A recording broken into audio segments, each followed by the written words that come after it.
سلام به همه همراهان نایتوی و خوش اومدین به دنیای جذاب پرواز. امروز میخوایم به یه راز بزرگ توی طراحی هواپیما بپردازیم. دوم، این قطعه کوچیک نقش خیلی بزرگی توی پرواز ما ایفا میکنه. انتخاب نوع دوم بستگی به سرعت، مانورپذیری، نوع پرواز و مأموریت هواپیما داره که با توجه به اون هر طراح نوع خودش رو انتخاب و طراحیش رو اجرا میکنه. دوم متعارف یا کانونشنال تیل مدلیه که هممون میشناسیم. یه سکان عمودی و یه سکان افقی که مثل صلیب هستن به همدیگه متصل شده. ساده، قابل اعتماد و آسون برای کنترل هست. توی اکثر هواپیماها از بوینگ 737 تا جنگنده و هواپیماهای کوچیک از این مدل استفاده میشه.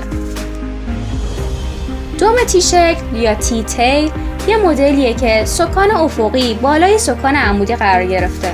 این کار باعث میشه از تأثیر جریان هوای موتور مخصوصا توی هواپیماها با موتور عقب روی سکان افقی جلوگیری کنه.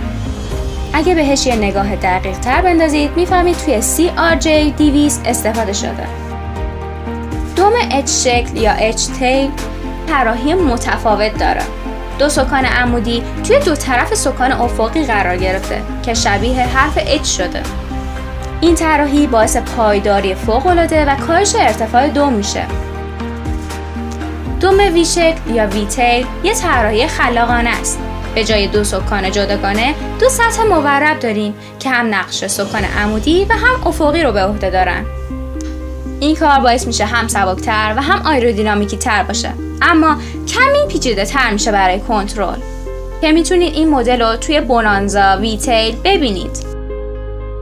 مدل بعدی دوم صلیبی یا کریسیفورم تیل هست. این دوم سکانها رو به شکل صلیب در انتهای بدنه قرار میده.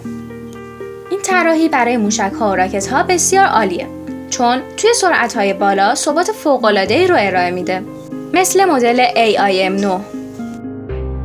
اما گاهی اوقات ما به دوم نیاز نداریم که به این میگن تیللس دیزاین. بله درست شنیدین، هیچ دومی در کار نیست. توی این طراحی خود بال وظیفه کنترل و پایداری رو به عهده داره.